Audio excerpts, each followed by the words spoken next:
Okay, so number 29 and 13.4 says, what is the present value of a $10,000 bond that pays $100 a year for 10 years starting 1 year from now? Assume the interest rate is 2% per year compounded annually. And is it compounded right before you make your payment? Probably. Are we just gonna assume that? I think I'm going to have to assume something. Okay. So they're saying it's a $10,000 bond, right? So that at least means something to me. Yeah. They're saying it's 2% per year interest compounded annually. That also means something reasonable to me. And it's going to pay $100 a year for 10 years. So minus 100.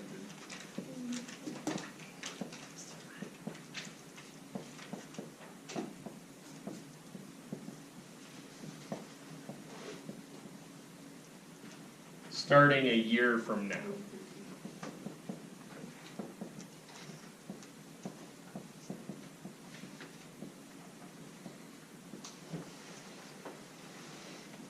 Okay. So day one, you just put $10,000 in your bond, whatever, and 365 days pass. Yeah. This thing's a little weird.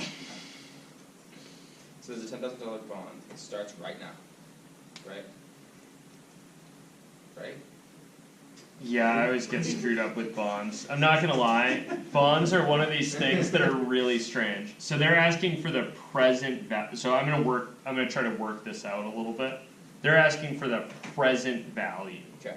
of a bond. This is the 300. This is the day after 10 years has passed. No, they're asking literally today, what would you pay for this thing? So you need to know what this thing is. So what do they mean it's a $10,000 bond that pays $100 a year for 10 years? Because, like, as much as I'm actually the mathematician in the room, $100 a year for 10 years seems like $1,000 to me. Yeah, not 10,000. Not $10,000, right? Yeah. You guys see that? Yes. So, like, What is happening? what the hell? So it's just so it can go on for longer than 10 years, but only 10 years has passed. So then what's this business about the $10,000 So bond? after, so let's say you, So that's 2%. so after X amount of time. Okay, So, so, like so does that mean that there's that after, hang on. I want to. I just kept thinking about Alex Rodriguez So- as an example, and I just wanted to. Okay, so if you scroll back a little ways in the book, your other option, right, if you're evaluating something like this, is Google it, right? But from whatever resource you get information, you find out, oh, look, the present value of a future payment is the amount you would have to have deposited in a bank account today to exactly have the same amount at the relevant time. Okay. The hell does that mean? That means there's a specific amount that you paid that you would pay now in order to have something happen in the future. Yeah, okay, so that means I'm gonna wonder about, like, if I put in now some money, right? I'm gonna call that M for money. That's going in now. Right? And this thing's gonna do something a little funky. It's gonna pay me out $1,000 over the course of its life. Right? And also at the end it's gonna be worth $10,000. You guys see that? That's the, like, weirdness here. There's two pieces. It would be 11,000 altogether if you add up your interest payments and the 10,000 you get at the end. Yeah, so if you think about, like, the total amount of money this thing gives you, it gives you $1,000 in kind of delayed payments, and then one big balloon. Right, so if you're kind of thinking about this as a dribble of money, it's like 10 little $100 drops, and then a big bucket of money. Right? So there's $100 here, $100 here, $100 here, $100 here, and then this $10,000. So there's a specific amount of money that after 10 years with the 2% interest compounds to $10,000? With $100 being subtracted. With $100 being subtracted? for Yeah, so Makes- let me disregard the drip part of this for just a second and be like, okay, so if I deposit some money today, Mhm. in order to have that be worth $10,000, how would I calculate that part, just by itself? So 10,000 equals m to the power of 10. Right, so that's $10,000 in 10 years, right? Oh wait, so m times 1.02 to the power of 10 equals 10,000. So I would think now, right? Yeah. And then I'm gonna get 10 years worth of interest on that thing, Yeah. right? And it's compounded yearly, so that's actually 10 compoundings. Equals 10,000. And I'm gonna set that equal to $10,000, right? Like, that would be the easy version of this problem, the one that doesn't include the drip. Right. Right, so this is, what's the present value of $10,000 in 10 years? Yeah. You guys cool with that? And you just divide, right? This would be really chill. Yeah. Okay, so now I got this stupid, okay, but this thing, right? So I gotta subtract off that stuff somehow. So you subtract 100 times 1.02 to the power of, after the summation, so you do another summation. Okay, so this one here, right? It's 1. The $100 that you first get, right? So you put in your money, right? You got your M, right? That's gonna be your money that I'm gonna put in. I don't know what it's gonna be, but I know that I get $100 Every year. every year. Right. After the first. Oh, and I should put my interest on my money. So I have my money with its interest, and then I also got $100, and that first drip has interest on it, right?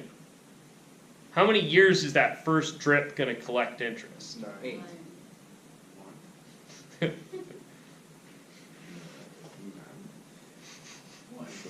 Nine. 17. A number between 1 and 10. Okay, so if I think about the way the money in the account goes, right? First I put money in. Yeah. Okay, so this is like now. There's money. Then in now plus 1, There's more money. there's money Plus 1. with interest, right? With one compounding of interest. And there's also $100. Right? One crisp new $100 bill. That's gonna be 9. And then in my now plus Yeah. 2, you guys see that? I got 2 years of interest on my main lump of money.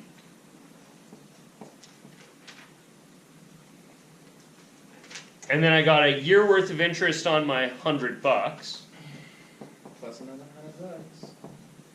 and another $100. Third year's one, but it's being given to you, why do you get interest on Yes, being removed, I thought. it? Yeah. I thought you were losing. Oh yeah, don't worry, I'm gonna end up subtracting that stuff. Right, cause this is, on this side, I've got the total value of the stuff I put in, right? Like the stuff I got. You guys see that? I'm gonna subtract all of these drips to the other side, those are gonna count against me. You guys see that?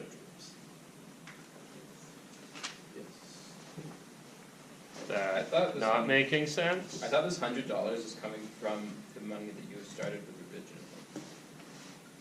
No, You're so, getting that paid out, Except for so it you. doesn't accrue interest, I'm still just having trouble wrapping my head around why there's interest being added to the money that's being given to you. Wait, is it being given to you or is it being taken Yeah, back? because It's it's just just $100 part of the a year interest for 10 that you get years, 'em. so it's not, So that money's money. not collecting interest. So like $100 is being put into let me your see if I account. can phrase this in the, cause accounting's Wait. a little bit funky, cause they count the interest on payments. So what this is gonna be is, this is the total amount of money that counts for that $10,000 in 10 years. Right? This is like balancing an equation, right? So this is kind of your side of the equation, is all this. M with its interest, right? Because you don't have to put money in here and earn interest on it, right? Like you could spend your money on avocado toast or whatever, right? When they pay you out, right? When they pay you $100, you don't have to put that in and earn interest, but you could, Right. right? You guys see that? Yep. And they, like, that's counting against your $10,000, right? Right. You guys kind of see that? But it's counting against it with interest, because they're paying it out sooner than they would have to, right? So the way this is gonna work in the end, right, is I'm gonna take all these things, I'm gonna subtract them from that $10,000. Yeah. So then it tells you how much money you would need to make that wasn't part of the $100 that you were given per year. But I should have to pay more for that, not less. You're right. Yeah, I should be paying for the privilege of getting $100. You guys see that? Those should make my M go up. Yeah. Right, so these should be subtracted. That's negative $100. So you lose And- $100. Yeah, it's you're putting, right, you're putting more money in to pay for getting that $100 Yeah, it would out. be different if you were taking that 100 and you just kept it in. Yeah. Because then it would collect it. So this $100 is coming out of your account every Yeah, year. and it is getting interest counted against it. Right. What turned me around on that, and this is absolutely a thing that happens, especially with financial stuff for me. I was thinking, okay, so I'm gonna have some amount M that I'm gonna put in, that's gonna compound, right? If I subtracted this stuff from the other side, that would be making my eventual balloon worth less, right? Right. But it should be worth more, cause it's paying me money as I go. You see that? So these should be subtracted, so that I'll have to add them to the other side. And this means that you get $100 out of your own account every year. $100. But it's compounded. Like I'm not really sure. I'm not really understanding this. So this is kind of, in the end, right, in 10 years from now. Right, so in now plus 10 years, there's gonna be a total value of this thing. Yeah. And this thing was gonna be worth the $10,000 they're gonna give you in 10 years, plus the $100 they gave you that year, plus the $100 from the year before that, but with interest. And then these last ones are gonna have really plus interest, plus interest, plus So interest, if someone's putting these into your account, you're not losing them. right? Because they're paying you for like they're giving you $100. Okay. They're not gonna give you $100 for free. They're certainly not gonna give you $100 now and then have you pay them back $100 in 10 years, right? That money's worth something and you gotta push it all to the same time frame.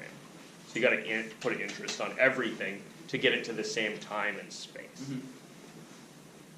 Does that kinda make sense? This is the weirdness of accounting. Everything has to, you can't count future dollars and today's dollars the same rate, because they're different. Because if you have money today, you can use it to accumulate interest, it'll be worth more in the future. Does that kinda make sense? No? But due to inflation, it'll actually be worth It depends on whether your interest rate beats inflation or not, but yeah. I mean, I make like 2 cents on my bank account interest, but, I mean, Yeah, and a lot of this doesn't apply to people who don't fill out forms for capital gains tax. Right, like the difference for you guys, whether you make 2% interest on your bank account or whether you make 2.5 might not be that big right now. You guys with me on that? Like, it's just not that much money in the grand scheme of things. But the difference between 2% and 3% on your retirement account is gonna be a huge deal. Right? Because there's a much longer time frame involved there and a lot more money. At least I hope there's a lot more money in your retirement account than there is in your savings account. If there's more money in your savings account than there is in your retirement account, you should put some of your money from your savings account into your retirement account. Alright. So in the end here, I think I'm gonna have a geometric sequence. And that geometric sequence is gonna look like this. It's gonna be m times 1.02 to the 10th minus 100 times 1.02 to the 9th minus 100, 1.02 to the 8th, and kind of so on until I get to minus 100. And this is going to equal Oh, 10,000. 10,000. that $10,000 payout, right? So another way you could look at this is your money times 1.02 to the 10th has to be the total they gave you, right? So they gave you $10,000, right? So this is me pushing my money into the future, and then the total amount they gave me is the $10,000, and the $100 they gave me 9 years ago with interest, and the $100 they gave me 8 years ago with interest, right. and on, until I get to the $100 they gave me yesterday, which counts in my payout, right? Right. You guys see this? And then this last part, this last dude is a finite geometric sum. Yeah. So that's, Equals 1. take the 100 out, and you got 1 plus minus, what? 1.02 raised to the To the 11th. To the 10th. 10, And Oh, nine- it's just a nine 9, plus one. yeah. and divided by 1 minus 1 minus 1.02. Interesting. And then you solve for m by dividing. Divided by 1.02 to the 10th. Divide by 1.02 to the 10th, everything that's over there. That's like really complicated. It's like really complicated. So the moral of the financial math story is everything has to be counted at the same time. And whether you do that by pushing everything forward to the end or pulling everything back to the beginning doesn't really matter. But you have to do one or the other. Everything has to be at the same time. Is cool that? Should also be noted that these are problems that are really, really easy to screw up. Yeah. Does it mean on final? Yes, it is on final. These? Oh, I probably won't ask you a bond question on the final. They're just too screwy. Cool. If you want to actually do a good job answering bond questions, take Math 12 in the fall. Top one. Yeah.